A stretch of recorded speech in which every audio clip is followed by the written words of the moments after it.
En el nombre del Padre, y del Hijo, y del Espíritu Santo. Amén. Ven Espíritu Santo, llena los corazones de tus fieles, y enciende en ellos el fuego de tu amor. Envía, Señor, tu Espíritu, y todo será creado, y se renovará la faz de la tierra. Espíritu Santo, fuente de luz, ilumínanos. En nombre del Padre, y del Hijo, y del Espíritu Santo. Amén. Muy buena noche a todos. Sean bienvenidos. Me da mucho gusto que estemos por acá para nuestro segundo tema de este curso que estamos tratando, por la época, por supuesto, que es el nacimiento de Jesús, mitos y verdades. Bueno, aquí hay unas cuantas cuestiones que decir. Ya la semana anterior, lo tenemos en el canal, por supuesto, el tema número uno, pues hemos propuesto todo lo que podríamos llamar de alguna manera marco teórico de este curso, ¿sí? Este marco teórico es el que establece las líneas, los límites también que nos están llevando a tener este curso en particular. Y bueno, pues sí creo yo que hubo bastante, pues riqueza, por supuesto, al presentarse el curso. Y ahora vamos a ir ya con datos o con puntos muy concretos, porque de hecho, como podemos ver aquí en nuestra diapositiva, además del título que es el nacimiento de Jesús, mitos y verdades, tenemos desde el día, o sea, vamos a hablar desde el día, el lugar, los que estuvieron presentes, ¿verdad? Los signos, los que no llegaron o los que nunca estuvieron y que nosotros, pues de alguna manera, hemos creído o hemos por tradición aceptado que allí estuvieron. Así que hoy vamos a empezar un poquito a quitar esto. Y fíjense que he usado, pues no arbitrariamente, pero sí de una manera un poquito, pues, ¿cómo llamarle? Libre, ¿verdad? La palabra mito. Quiero decir algo sobre esta palabra antes de seguir. Nosotros a la palabra mito le tenemos una mala acepción. De hecho, el día de hoy escuchamos que la gente que miente mucho le llamamos mitómana, ¿verdad? Como que dice mito tras mito tras mito, y el mito entonces viene a ser pues una mentira, una invención. Aquí no. Aquí nosotros cuando decimos la palabra mito, la entendemos en un sentido más, permítame decirlo así, filosófico, porque la filosofía es la que ha dado un gran salto de, de dar respuestas míticas a respuestas basadas en la razón, ¿sí? Entonces, la filosofía, antes de que hubiera filosofía como la conocemos el día de hoy, y sobre todo la filosofía clásica de Grecia y todo esto, pues las culturas antiguas daban respuesta a sus interrogantes a través de mitos. Pero estos mitos no eran necesariamente invenciones desde cero, sino que muchas veces se tomaba en cuenta algo que había ocurrido o que estaba pasando, y de esa forma pues se daba respuesta a un acontecimiento, a un interrogante, de acuerdo también con lo que ellos pensaban, con lo que ellos, mejor dicho, sabían. Sí, es mejor usar la palabra sabían. Pongo un ejemplo. De hecho, durante un tiempo hay una materia que llevamos en filosofía que se llama pensamiento mítico o prefilosófico, y perdón, hacemos esta distinción, y yo suelo ponerles un ejemplo, y permítame que me extienda un poquito en eso, porque les empiezo contando acerca de esta serie que se llama The Good Doctor, sobre un doctor que tiene una cierta situación mental, ¿verdad? Y no recuerdo si es autismo o algo parecido, ¿verdad? Pero es un espectro autista, algo así. Entonces, pues él es muy esquemático, ya saben que tiene una forma de pensar distinta, a nosotros en ese sentido, ¿no? Y bueno, pues resulta que en el primer capítulo, eh, lo comento rápido, en el primer capítulo, este doctor, está en un aeropuerto y entonces se suscita un accidente, y lo que hace es ir rápidamente, pues obviamente está en el aeropuerto y es una urgencia, va por un poquito de alcohol, no recuerdo qué tipo de alcohol sea, ¿verdad? Si whisky o no sé, creo que es whisky, pero va por una botella de alcohol y pide por acá unas mangueras, y por acá agarra un ganchito y por acá una cinta, total que con eso hace rápidamente un cierto filtro, y este filtro le ayuda a salvar la vida del paciente que estaba allí, ¿no? Al momento. Y Fíjense, yo suelo decir esto, ¿cuál fue la reacción de las personas cuando vieron lo que había pasado? Todos le aplaudieron. ¿Por qué? Porque salvó la vida de un paciente, ojo, con lo que tenía a su alcance. No hubo ninguno que dijera, oye, pero qué primitivo este doctor que le salva la vida con una manguera cualquiera y con un alcohol de una botella, habiendo al día de hoy, habiendo salas de urgencia tan impresionantes, aparatos tan sofisticados. Nadie le dijo eso, por supuesto, porque comprendemos que en ese contexto, en esa situación, usó lo que tenía a su alcance y eso era lo mejor. Bueno, pues con este ejemplo suelo revalorar el mito, porque el mito es una respuesta que se da hace casi 3000 años, por así decirlo, a preguntas, a dudas existenciales y demás, por supuesto, y se responden con lo que se tenía a mano. Si alguien el día de hoy dijera, pero ¿cómo se les ocurre decir en aquellos tiempos si hoy sabemos qué tal y tal? Bueno, hoy lo sabemos, hoy. Pero hay que aplaudir la respuesta que se dio hace tantos miles de años porque lo hicieron con lo que tenían a mano. ¿Saben cuál es el verdadero problema el día de hoy? No lo que pasó o la respuesta que se dio hace 3000 años. El verdadero problema el día de hoy es que hoy tenemos muchas herramientas muy sofisticadas, llámese materialmente hablando o intelectualmente hablando, y no las ocupamos. Ese es un problema. El problema no es que hace 3000, 2500 años no hayan usado las herramientas que hoy tenemos, pues porque no las tenían, sino que hoy que las tenemos no las usemos. Entonces, cuando hablamos de mito, pues no hablamos de una mentira. Ah, es que eso es un mito. ¿Qué queremos decir? A veces, ¿qué quiere decir la gente cuando afirma eso? Es que es un mito, eso es mentira, eso nunca pasó, eso no es verdad. No, no, no, no. Porque recordemos que la Biblia tiene un mensaje y este mensaje es verdadero. Oye, pero es que mira lo que dice cosas raras, distintas, no sé, no contradictorias, vaya, a veces, ¿no? Muy bien, perfecto. Oye, ¿y no te preocupa que diga eso? No. Pero si te estoy diciendo que la Biblia tiene cosas contradictorias, sí, pero es que eso no significa que lo que diga sea mentira, sino que más bien me invita a entender, a buscar qué significa eso que ellos dijeron, porque como decíamos, no intentaron hacer biografía de Jesús, sino dar una buena noticia. Y bueno, entonces el día de hoy vamos a ver lo primero, obviamente, hasta donde lleguemos, claro está, porque tenemos otros dos momentos de reunión, así que no hay ningún problema.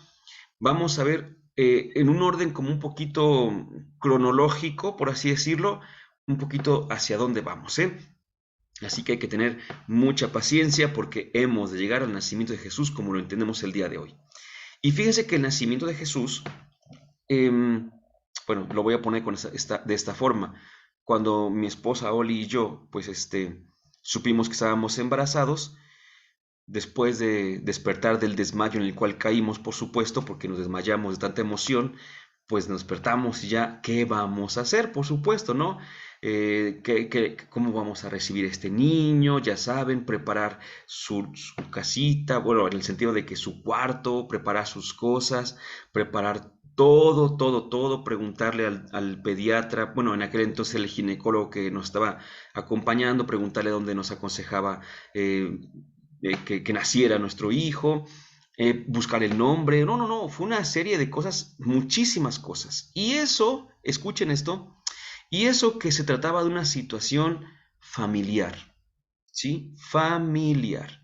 Solamente en primer momento nos afectaba a mi esposa y a mí como familia, y en un segundo momento a nuestras familias de origen, evidentemente, ¿no? De hecho, nos enteramos justamente hace 2 años que nuestro hijo Santiago venía en camino. Hace 2 años enteramos y lo recordamos porque justamente fue en diciembre, puesto que en la cena de Navidad fue cuando dimos la noticia a nuestras familias de origen, ¿verdad?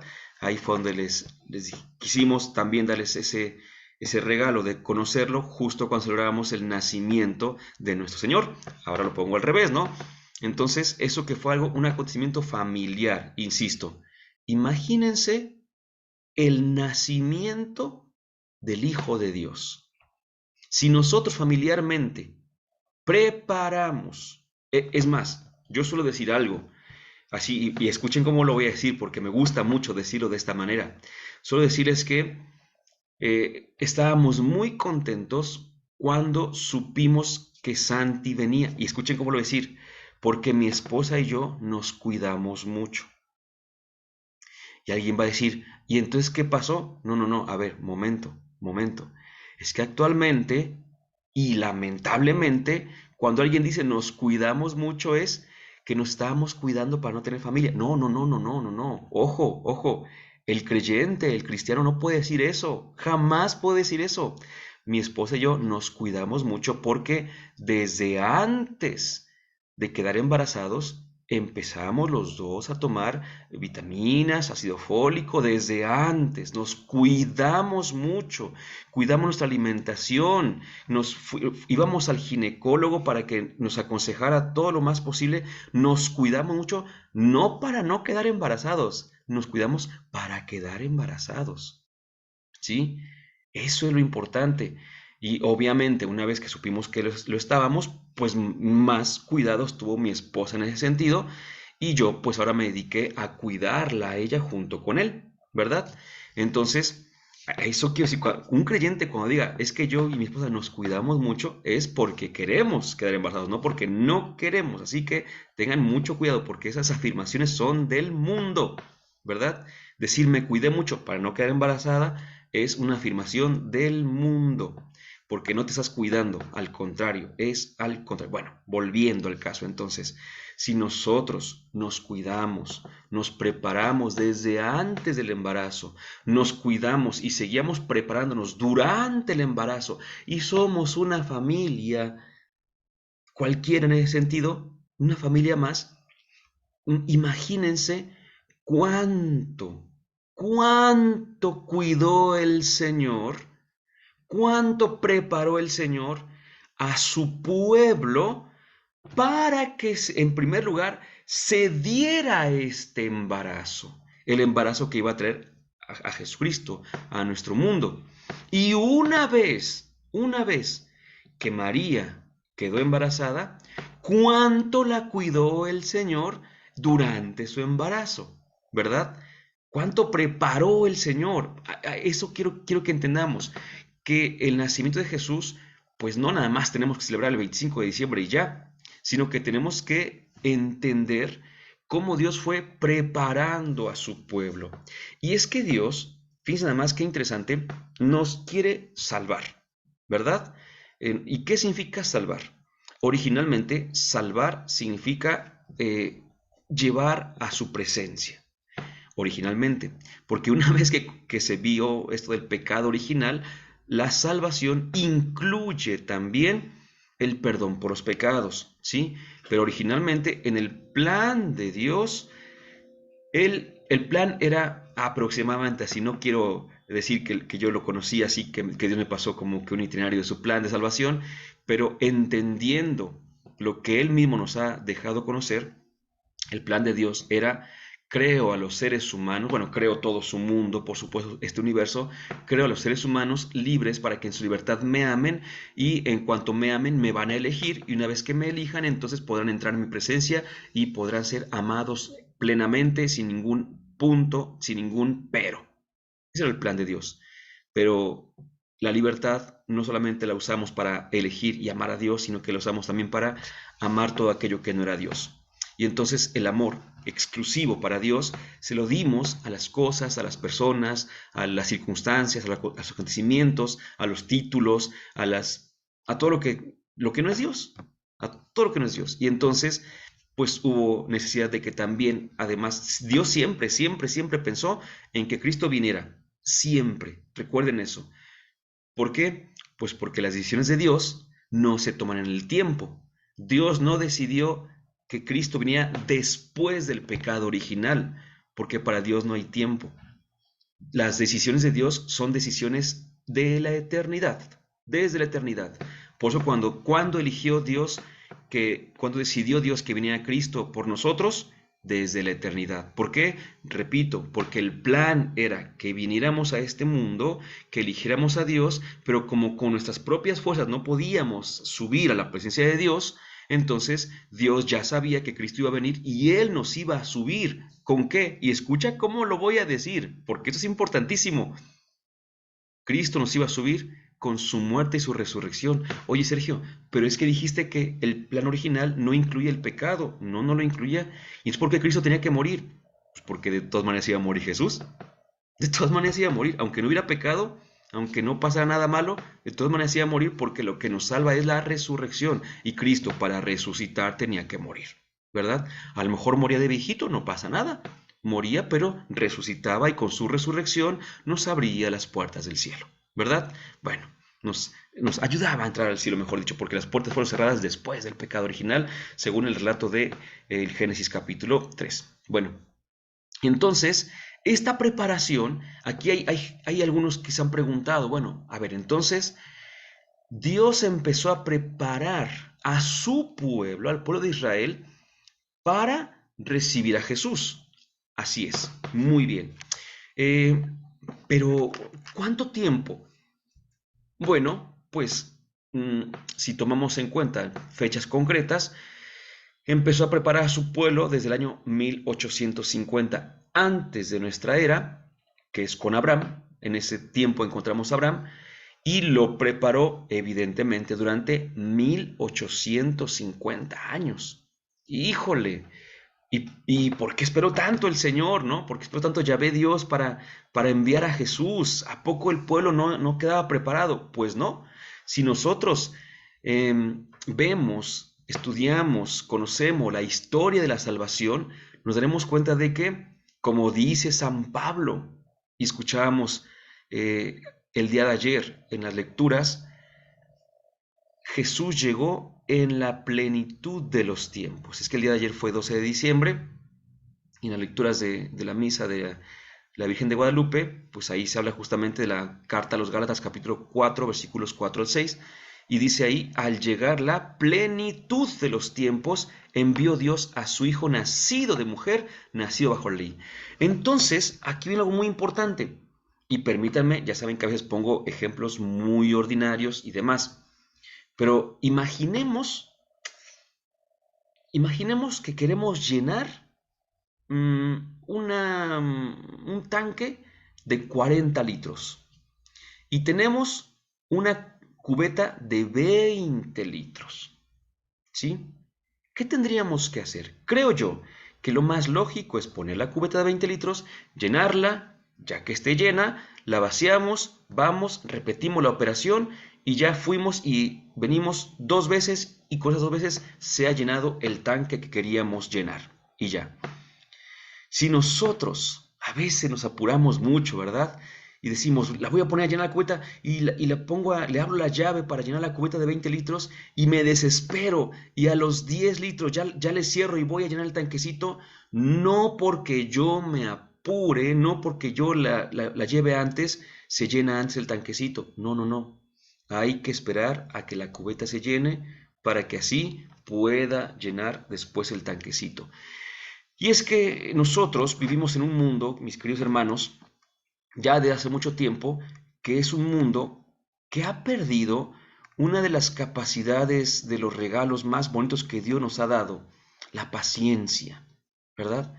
La paciencia, fíjense cómo a mí me impacta que las primeras culturas, bueno, por así llamarlas, por supuesto, no exactamente las primeras como tal, pero mejor dicho, sí, las primeras culturas sedentarias tenían una paciencia increíble, porque sabemos que la agricultura va con el ritmo, ¿verdad? Del tiempo, de los ciclos, está la lluvia, está voy a llamar así, la sequía, está el invierno, todo lleva su ritmo y ellos tenían, por así decirlo, tenían que ser pacientes porque no podían apurar el sol, que saliera más rápido, no pueden apurar las lluvias, no, paciencia, todo a su tiempo, todo a su tiempo.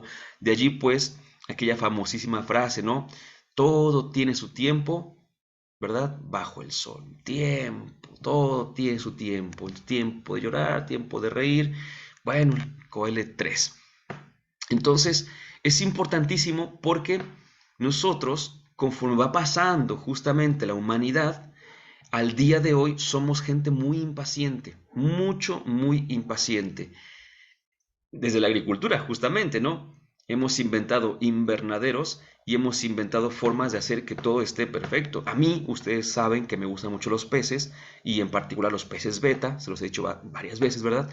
Y bueno, no nada más ellos, los peces conocen, por así decirlo, tienen esa memoria genética en la cual saben cuando llegan los tiempos de calor. Pues obviamente empieza la temperatura a subir y a ser constante con temperaturas altas. O por ejemplo, algunos peces que se reproducen en época de lluvia, ¿qué es lo que siente su cuerpo? Siente como el agua de la lluvia, a veces, esto sí no lo sé exactamente, pues voy a decir una u otra, pero no sé exactamente, sube o baja el pH del agua. Entonces, ellos en los ríos, por ejemplo, tienen un pH tranquilo y demás, pero llega el agua de lluvia, tiene otro pH y como empieza a inundar, el pH cambia y ellos lo sienten, saben que es época de lluvias y todo esto, y entonces aprovechan para reproducirse y demás. O sea, ellos hacen todo eso en sus tiempos. Pero nosotros, que ya lo sabemos, pues entonces tomamos esto a nuestro favor. Y entonces decimos, bueno, pues hemos inventado un calentadorcito de agua. ¿Para qué? Para simularle a este pez que suben las temperaturas, que llegó la primavera y entonces el pez se ve estimulado a reproducirse, aunque sea invierno. ¿Verdad? Nosotros le decimos cuándo se van a reproducir. ¿Sabes qué? Pues si hay que bajar el pH o subirlo, aquí tengo unas gotitas que con una o dos gotitas el pH baja, el pH sube, entonces el pez siente eso y se empieza a reproducir. Nosotros hacemos que esto se avance más rápido, ¿no? Decíamos, las plantas lo mismo, los animales lo mismo, es decir, empezamos como a manipular todo esto porque tenemos necesidad de que todo salga más rápido. Pues, ni qué decir, por supuesto, de los alimentos hormonados, ¿verdad? Sean de agricultura, sean de ganadería, por ejemplo, sabemos que con algún tipo de hormonas, pues el crecimiento es mucho más rápido, ¿verdad? Y ya no hay que esperar tanto. Pues no, Dios no trabaja así. Dios trabaja, eh, es ilógico que lo diga, pero lo voy a decir, Dios trabaja a su tiempo. ¿Por qué es ilógico? Pues porque Dios no tiene tiempo, por supuesto, ¿no? Pero entonces Dios, si en ese sentido metafórico, Dios trabaja a su ritmo, a su tiempo, porque también depende de nosotros. Como humanidad, nosotros también pasamos por distintas etapas. Una etapa muy infantil, una etapa de adolescencia, una etapa un poquito más de juventud, y la humanidad también llega a una etapa de adultez, de más sabiduría, de más paciencia, si queremos verlo en ese momento así, y es cuando es el momento exacto en el que Dios ha previsto que es bueno que llegue Jesucristo, la plenitud de los tiempos, ¿sí? Es el momento exacto. Repito, celebramos la Navidad, por supuesto, y ahorita decimos 25 de diciembre de cada año, sí, pero no empieza todo ahí, sino que desde mucho antes Dios ya había, primero, establecido que Cristo viniera desde la eternidad. Recuerden eso. No fue, porque luego lo pregunto y me dicen, pues de cada Eva pecaron. No, evidentemente, en el relato del capítulo 3 del Génesis, evidentemente que Dios hace algunas afirmaciones entre las cuales está Génesis 3:15, que dice, enemistad pondré entre ti y la mujer, entre tu linaje y el suyo, y uno de ellos te pisará la cabeza mientras acechas tú su calcañar, su talón, ¿verdad? Entonces, ese le llamamos protoevangelio, porque es el primer evangelio, es decir, la primera buena noticia ante tal desgracia tan grande. ¿Cuál desgracia?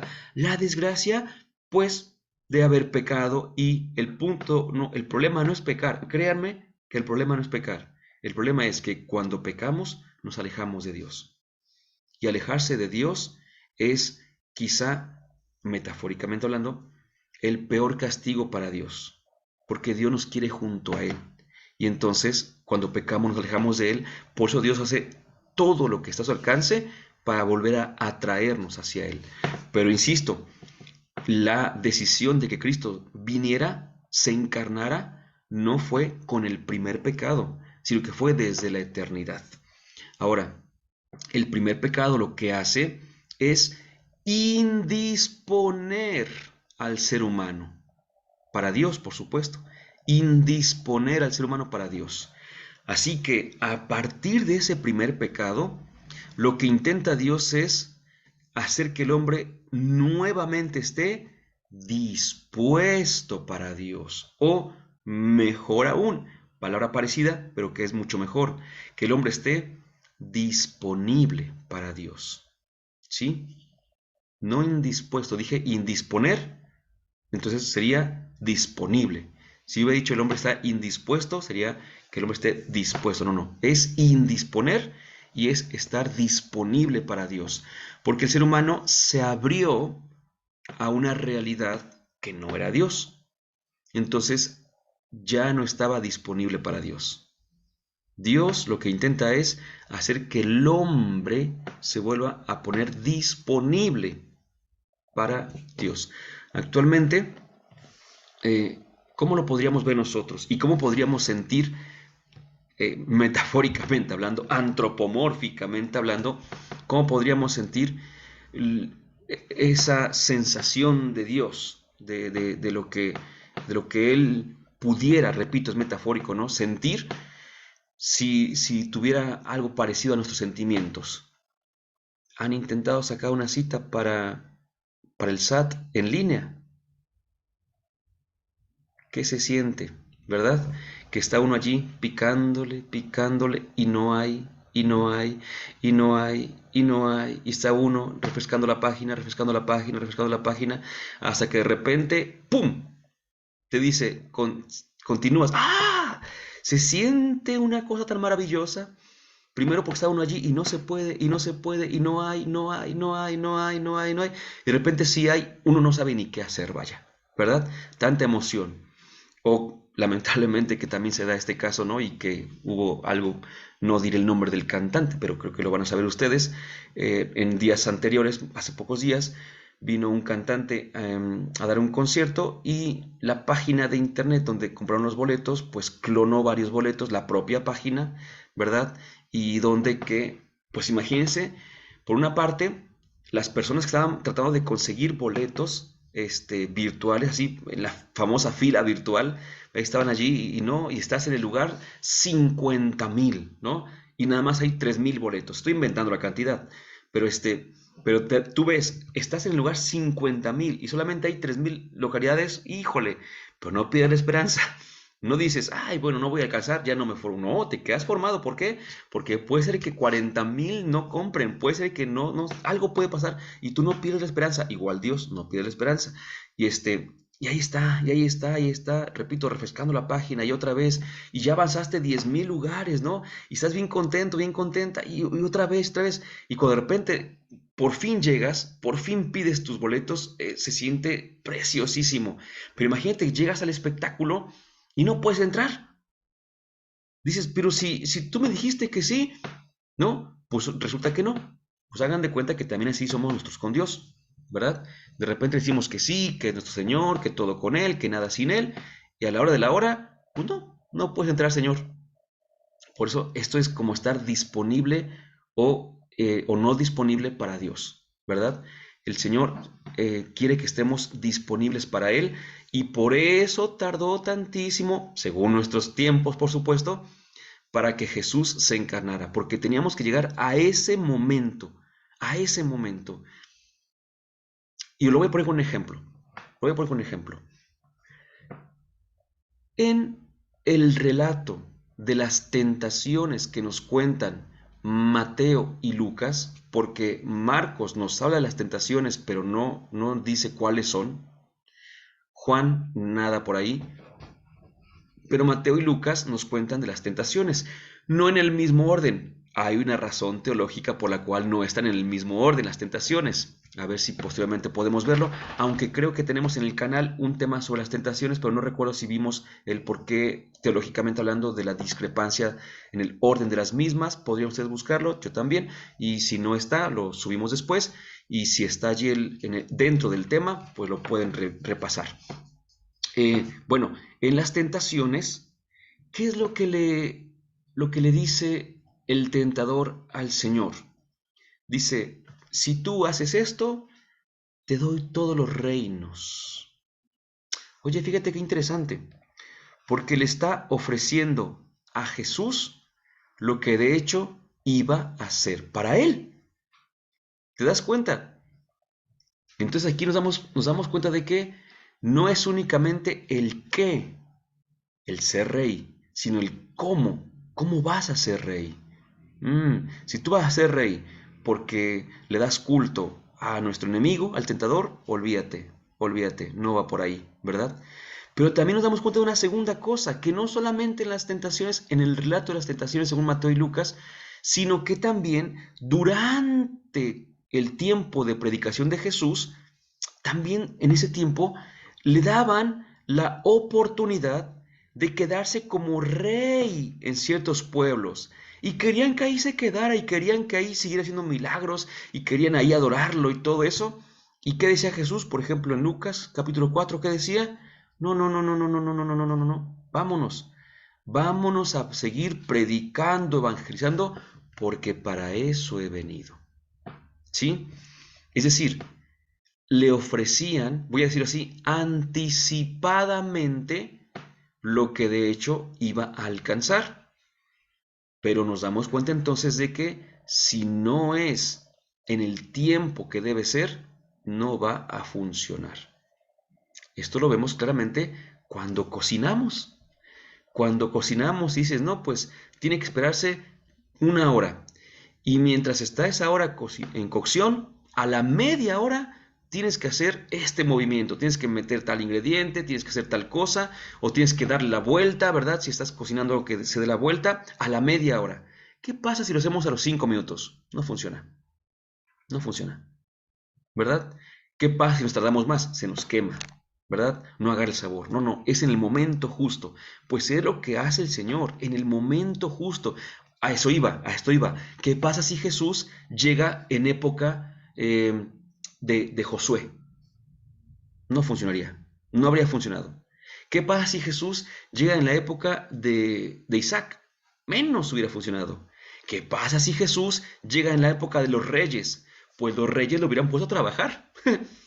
Porque recordaremos que los reyes ponían a trabajar a todo el pueblo, ¿verdad? En lugar de decir Jesús es el rey, habría dicho, no, el rey soy yo y tú Jesús te pones a trabajar.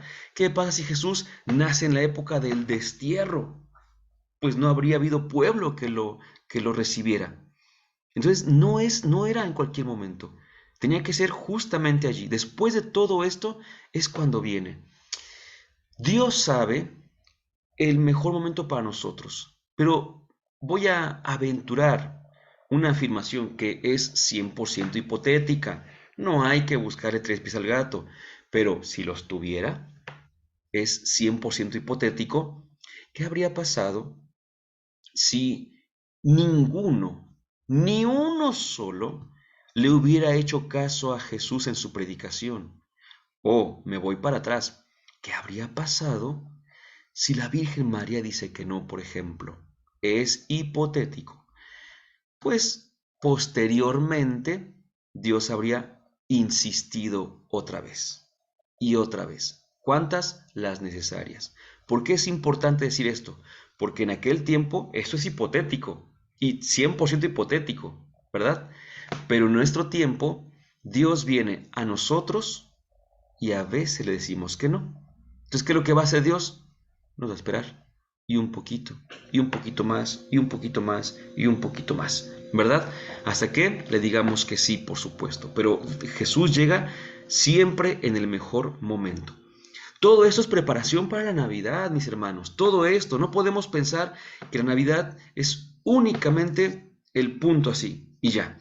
Imaginen, voy a poner, y yo creo que ya entendimos el valor de la preparación, pero voy a poner un último caso.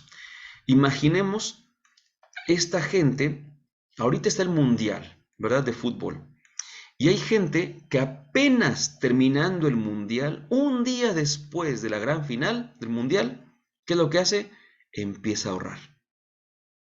Y ahorra todos los días, y ahorra, y ahorra, y ahorra todo, hasta que llega después de 4 años el siguiente mundial. Y entonces ya tiene buenos ahorros, claro, es fanática del fútbol y todo lo que ustedes quieran, ¿no? Pero así como se es fanático del fútbol, se puede tener un aprecio por muchas otras cosas, a lo mejor por un viaje al extranjero, a lo mejor por un viaje a Roma, a Jerusalén, no sé. Cada quien sabe a lo que valora y aprecia, ¿no? Pero en este caso, esta gente ahorra durante años para llegar a ese momento que llega y se va rapidísimo, por supuesto, ¿no? Pero lo hace durante años. Y eso es importante porque si nosotros únicamente pensáramos que la Navidad es el nacimiento de Jesús, olvidaríamos todo el esfuerzo, todo el proyecto y toda la historia de salvación que Dios ha ido paso a paso llevando hasta Jesús. Jesús no es el primer paso, el nacimiento de Jesús no es el primer paso de este proceso. Jesús es la coronación de este proceso. Empieza otro, por supuesto, pero entendiendo el nacimiento de Jesús, tenemos que darle un valor impresionante a lo que podríamos llamarle, y estoy abusando del nombre, ahorita te explico, pero el que podríamos llamarle el tiempo del Padre. ¿Sí? La Navidad incluye el tiempo del Padre. Y alguno de ustedes me ha escuchado decir lo siguiente: la Navidad es la fiesta del Padre, porque la fiesta del Hijo es la Pascua y la fiesta del Espíritu Santo es el Pentecostés. La fiesta de Dios Padre es la Navidad.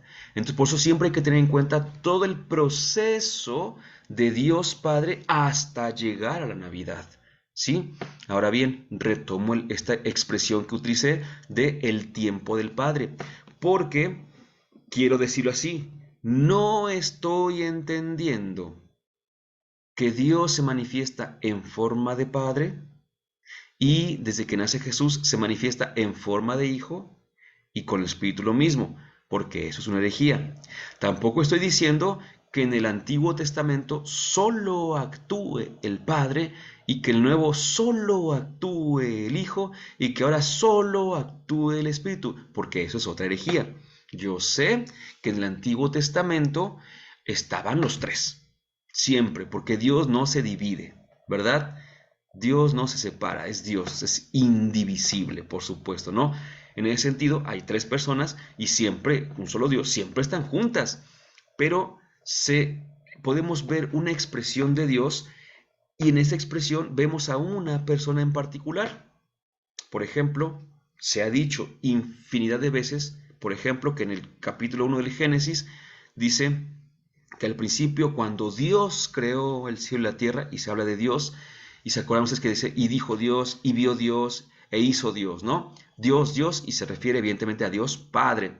Pero, por ejemplo, ustedes deben recordar que en ese mismo capítulo dice que un viento de Dios aleteaba sobre las aguas, y Dios dijo, y la palabra fue creadora entonces, y ahí están los tres, Dios el Padre, y del que más vemos, Dios el Hijo en la palabra de Dios, y Dios el Espíritu Santo que es el que aleteaba y que daba vida a todo lo existente.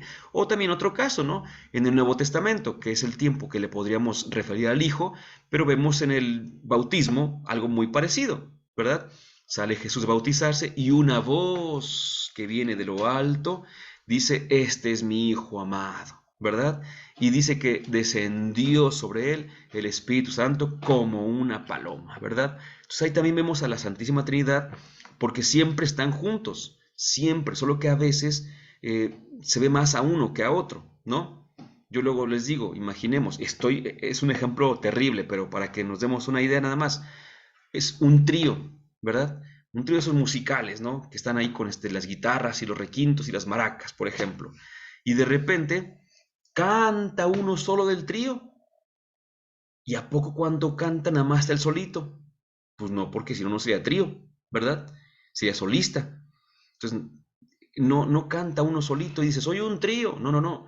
Son el trío, canta uno solito, se hace para adelante para cantar y luego cuando termina su parte, se hace para atrás, pero los demás estaban ahí también, siempre estuvieron, ¿verdad? O cuando hace el requintista, hace el solo de guitarra y el requinto de guitarra, bueno, las miradas están sobre él, pero de fondo está el de la otra guitarra de acompañamiento, lo está acompañando justamente, y las maraquitas también ahí está, justamente, siempre están los tres, siempre, solo que a veces se ve más uno que otro. En el Antiguo Testamento siempre estaban los tres, pero se veía más Dios Padre, no pasa nada. En el Nuevo Testamento se ve más Dios Hijo, pero están los tres siempre, y actualmente no podríamos dudar de la presencia de los tres en nuestras vidas, aunque a quien más recurrimos es al Espíritu Santo, ¿verdad? En ese sentido, la iglesia está sostenida por el Espíritu Santo. El Espíritu Santo es el protagonista de la misión, de la evangelización. Y bueno, pues, ¿qué más podríamos decir? Todo esto, ay, y ustedes disculpen porque a mí me emociona mucho que lo entendamos, todo esto es por este proceso que nos va a llevar al nacimiento de Jesús. Una vez más, el nacimiento de Jesús no estaba en ceros y de repente, ¡pum!, nace Jesús y todo empieza. No, no, no. El nacimiento de Jesús fue en la plenitud de los tiempos, por una parte, después de haber preparado durante casi 2000 años al pueblo de Israel. Y aún así, sabemos perfectamente bien, no todos creyeron en Jesús, ¿verdad? Pero eso lo vamos a dejar para un momento muy posterior, por supuesto. Aquí estamos hablando del nacimiento de Jesús, cómo fue preparado. Yo, por ejemplo, no sé, ustedes disculparán, pero justamente hoy me acordaba de cuando nació mi hijo Santi. Tomamos la decisión junto con nuestro doctor, tomamos la decisión de que Santi naciera por cesárea. Entonces, hasta programamos cuándo iba a nacer Santi, ¿no? Eh, Hagan de cuenta que en ese sentido también Dios programó, por así decirlo, ¿no? Cuándo iba a nacer Jesús. Eh, no, bueno, no, podríamos quizá verlo un poquito como, híjole, pero es que es mejor que nazca uno por parto natural, ¿no? Bueno, pues para nosotros sí, por supuesto, ¿no? En ese sentido, pero es así como que, híjole, clásico, ¿no? Que pasa en las películas y bueno, en la vida real, por supuesto, ¿no?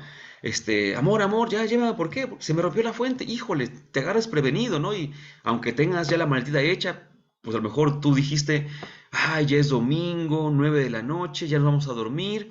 Y a las 10:30, vámonos, estás en el hospital. ¿Por qué? Porque ya fue, ¿no? O sea, el momento del pequeño fue allí. Entonces, nosotros programamos, y en ese sentido Dios programó, muy bien, pero también para nosotros, humanidad, llegó a ser una sorpresa el nacimiento de Jesús.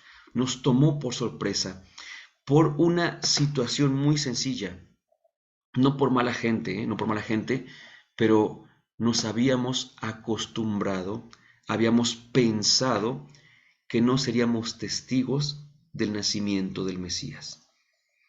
Y esto que le pasó a la humanidad hace 2000 años, bueno, 2030 aproximadamente, ¿verdad? Esto que le pasó a la humanidad hace 2030 aproximadamente, pues nos puede pasar a nosotros el día de hoy, no con el nacimiento en la carne, porque pues ya pasó, sino con la venida de Jesús en la gloria. Podemos, sin ser mala gente, pensar que no nos va a tocar. Y de repente llega el Señor en la gloria. ¿Quién, dice por ahí, quién sería preparado? Pero eso oye muy agresivo a veces, ¿no? Sino, ¿te gustaría ser testigo de este momento? No, pues sí, claro, o sea, ver, y fíjate que, os lo voy a decir así, ver cómo los cielos se abren, pero que tu corazón, en lugar de tener miedo por estar viendo un espectáculo tan grandísimo e impresionante, que tu corazón diga, es el Señor. Ah, su mecha. ¿Te imaginas ser testigo de ese momento? Pues claro que quisiéramos ser, ¿verdad? Bueno, y ya estás disponible para que ese momento se dé. Ah, bueno, pues ya es otra cosa, ¿no? Eso es otra cosa. Pues Dios nos está preparando desde hace, repito, 2000 años a su pueblo, nos preparó para recibir al Señor en el nacimiento y ahora nos prepara a nosotros para recibir al Señor en su gloria. Ya llevamos más tiempo, preparándonos para recibir al Señor en su gloria, que lo que el pueblo de Israel se preparó para recibirlo en la humildad. Así que no es que Dios tenga que ser simétrico, por supuesto, pero en el sentido de que si tardó 1850 años, pues tenía que haber hecho 1850 años después la llegada de la gloria. No, eso nadie lo sabe, ¿verdad? Pero por lo mismo, no hay, jamás tenemos que acomodarnos a este mundo. Lo dice San Pablo, Romanos 12:2. No se acomoden al mundo, no se acomoden al mundo. Y es que es muy fácil hacerlo, es muy sencillo, nos absorbe el mundo, por así decirlo. Eh, ¿Cuántas veces hemos escuchado y dicho, yo levanto la mano porque también lo he dicho, qué rápido se fue el año, ¿no? Qué rápido se fue. Y mientras más grandes, más lo decimos. Pues obviamente, porque cuando es uno niño no tiene tantas preocupaciones, no está enfocado en eso, está enfocado en otras cosas bien sencillas. Pero en cambio nosotros el día de hoy, el tiempo nos va porque cuando nos damos cuenta hay que pagar la renta otra vez, hay que pagar la luz, el agua, servicios básicos. Dice, si mi quincena no llega, peor aún mi quincena luego no alcanza. Entonces estamos preocupados por eso y de repente ya otra vez es diciembre, se nos va la vida, se nos va la vida. Por eso hay que retomar esta parte, ¿no? Que el nacimiento de Jesús, fíjense nada más cómo, ay, pido perdón porque no lo he grabado, lo digo abiertamente, el último tema del curso del mes pasado. Híjole, espero que les guste mucho cuando lo vean, porque tiene un mensaje muy bonito, porque es la batalla, el tema del mes pasado era librando batallas y es la batalla contra la muerte, ¿verdad? Entonces aquí hay, así como en este tema de entender la batalla contra la muerte, tenemos que entender que el nacimiento de Jesús es una invitación a la vida, ¿sí? Es una invitación a vivir, no ni a sobrevivir, o como una vez dijo alguien, de verdad que esa vez fue en un retiro de Adviento, si no me equivoco, puedo equivocarme, pero me gusta pensar que fue de Adviento, nos dieron un retiro y nos hicieron una pregunta que nos tumbó. Al menos lo digo por mí, por supuesto, pero nos dijo, ¿y ustedes viven o funcionan? Híjole, no, porque a veces funcionamos perfectamente en el ambiente laboral, en el ambiente familiar, incluso funcionamos muy bien en el ambiente religioso, eclesiástico, en el grupo y demás, pero eso no implica que estemos realmente viviendo nuestro trabajo, viviendo nuestra familia, viviendo nuestra fe. No necesariamente, ¿verdad? Por eso digo que a veces cuando nos damos cuenta, ya pasó todo el tiempo, ya pasó un año más y nos dimos cuenta que funcionamos muy bien, pero a veces estamos cansados, desesperanzados, agobiados, exigiendo unas vacaciones. Luego les digo, cuando me toca dar tema a las catequistas, les digo cómo me toca escuchar siempre, es el último año que sirvo, es el último año, ya el siguiente, ya le decía al padre que ya no, porque ya tengo esto y aquello y lo otro, y tú dices, ¿te imaginas? Tienes el regalo de ser catequista, que ahora ya puede ser hasta ministerio instituido, ¿eh?